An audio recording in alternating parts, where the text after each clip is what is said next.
soo walaalahayga sharafta leh maanta waxaa idin wadaa hooyo meyd ah meydkeedii diiday inuu qabriga galo hooyo ahayd ahlu salaad ahlu diin dadka sadaqada baxsado dad qof wanaagsan ahayd haddana markii ay dhimatay diiday in qabriga gasho ama dhulkii in laga fujiyo diiday maxaa ku kalifay talo maxaa keenay marka soo dhawaad walaalahayga assalaamu calaykum waraxmatullaahi wabarakaatu waa idin salaamay walaalahayga sharafta leh meel baa joogtiin soo dhawaada marka hore aan ku salino nabigeena suuban calayhi afdalu salaatu wasalaam allahuma salli wasallim mubaarak calaa sayidina maxamed sala allahu calayhi wasalam soo dhawaad walaalahayga sharafta leh maanta waxaan idin wadaa hooyo dhimatay hooyo wanaagsaneyd laakiin markii ay dhimatay diiday in dhulka laga fujiyo sababta maxay tahay hooyadan waxay ahayd hooyo u dhalatay wadamadan carabta waxay ahayd hooyo wanaagsan xajka tagtay waxay ahayd hooyo ahlu diin ah hooyo salaada jecel sadaqada baxsato soomka waqtigiisa soomto cibaadada intii ilaahay uu faray waxaasoo dhan samayso hooyadan iyadoo saas ayay waxay dhimatay markii ay jirtay 60 sano markii ay dhimatay waxay la hadleen ilmaheedii sheekhi waxay ku dhaheen sheekhow hooyadan ayaa dhimatay waxaan rabnaa qof dumar ah oo meydka dhaqdo in aad noo soo dirtid islaantii ayaa lasoo diray way timid islaantii markii ay timid waxay dhahday qolkii meydka uu ku jiro ay soo gashay waxay dhahday waxaa usoo galay 3 gabdhood oo iyada ay dhashay islaanta dhimatay iyo 4 la dhalatay ayaa usoo galay markaasay waxay dhahday naagtii dhaqaysa meydka aniga 7 qofood uma baahni waxaan u baahanahay hal qof ilaa 2 qof si ay ii saacidaan hawsha kalentan aniga ayaa aqaano sidaan u qabsan doono marka waxay dhaheen waa noo baahanaysaa hawshaada adiga qabso inaa noo baahanaysid annaga ayaa og islaanta marka dadka ayay muxuu ahay waxyaabihii ay samey jirtay waa ogaan doonaa laakiin horta marka hore wixii lagala kulmay markii la dhaqayo meydkeeda aan faahfaahinayna marka hore marka waxay dhaheen waa noo baahanaysaa adiga hawshaada qabso islaantii waxay damacday waxay tiri gabdhihii 2 kamid ah meydkan ila soo qabta meydka waxa way markii la dhaqaayo sariirta uu saaran yahay waa laga qaadayaa ama miis ayaa la saarayaa oo loogu talagalay in lagu dhaqo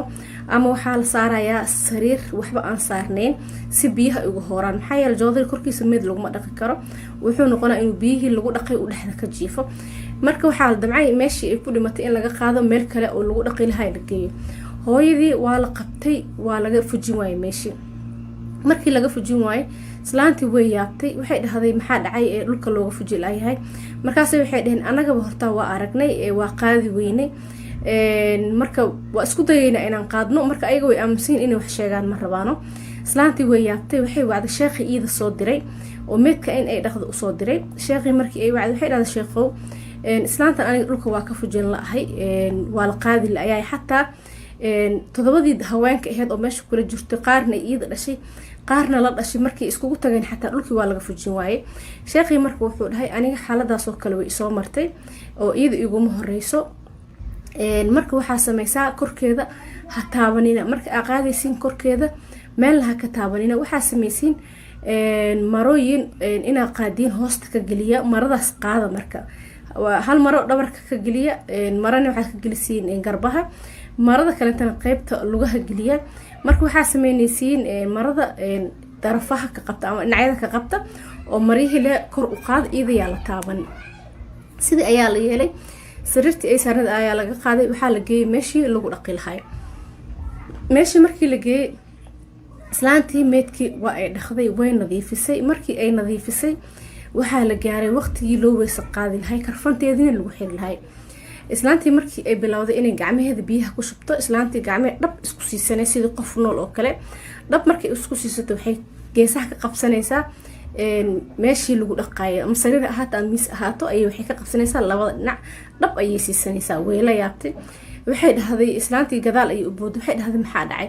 markaas waxay dhaheen mar labaad dhaq insha Allah haddana mar labaad ay dabacday in uu weysa qaado haddana sidoo kale gacmahay dhab isku siisanaysaa sidii qof nool oo kale markaasaan waxaan dhahay tiri qofkan ma dhimanin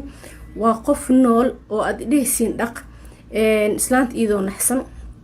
waxay dhahday uwaca dhaqtar uwaca inay dhimatay iyo in ay nooshahay si uu u kala xaqiijiyo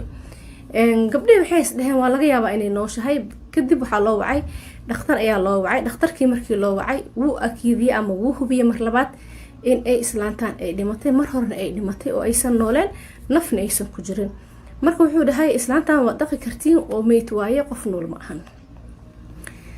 islaantii mar saddexaad ayay bilowday hadan inay u weyse qaado way diiday. islaantii waxay dhahday aniga intay gadaal u booday waxay dhahday aniga meydka ma dhaqaayi.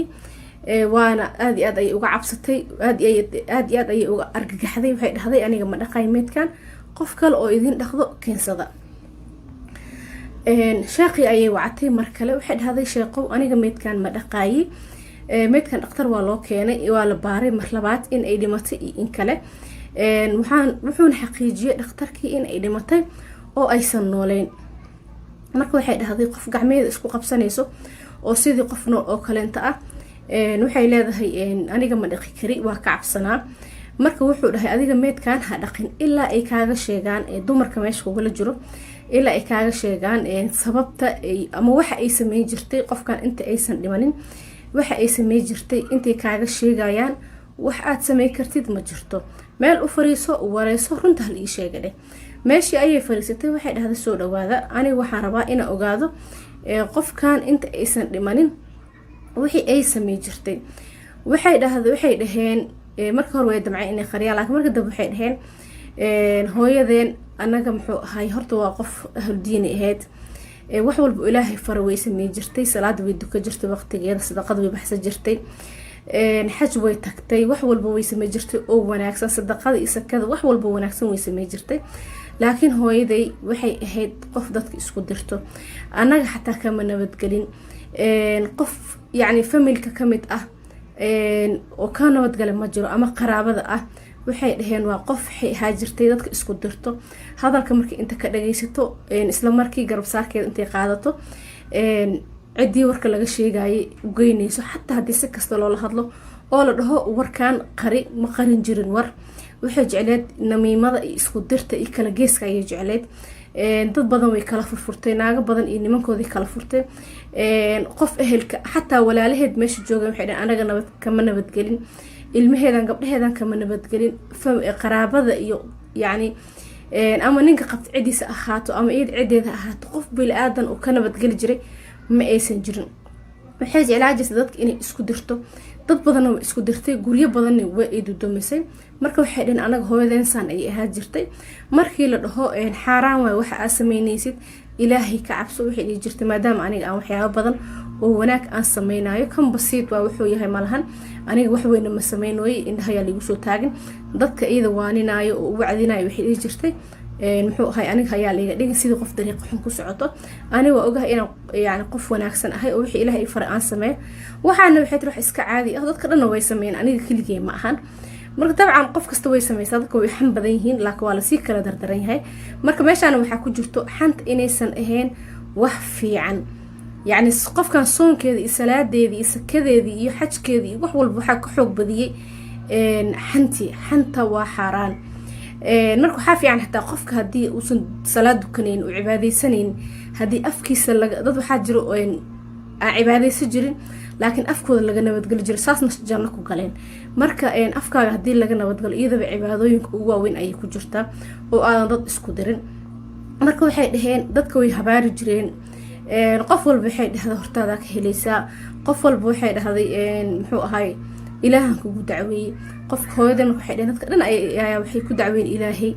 dadka dhan ayaa habaaray, dadka dhan ayay uqdad gelisay, dadkii ayay shaki kala gelisay. marka waxay dhaheen anaga hooyadan intaas ayay sameyn jirtay oo wax kale ma aysan sameyn jirin. intaasna waa kabaairta ugu waaweyn. marka islaantii meydka dhaqiysay mar labaad waxay wacday sheeqii, waxay dhahday sheeqow islaantan intaas ayay sameyn jirtay, qof ahludiin oo ahlusalaadna way ahayd. waxaan ay sameynaysana waxay u haysatay wax iska qafiif ah oo caadi ah. facal kheyrka kale iyo cibaadooyinka kale ay sameynaysan inay ka xoog badan yihiin. waxaan ay wax lamid ahna ilaahay uusan u cadaabeyn ayay u maleynaysay. marka wuxuu dhahay saas maadaama ay tahay ayna diiday in loo weysa qaado, maadaama aad dhaqdeen waxaa sameynaysaa hala karfaneeyo, qabrigeedana hala geeyo. dabcan qofkan dhulka lagama fuji karo ilaa muxuu ahay maro hoosta in laga geliyo, marooyinka dhinacyada laga qabto, marooyinka la qaadayo maahane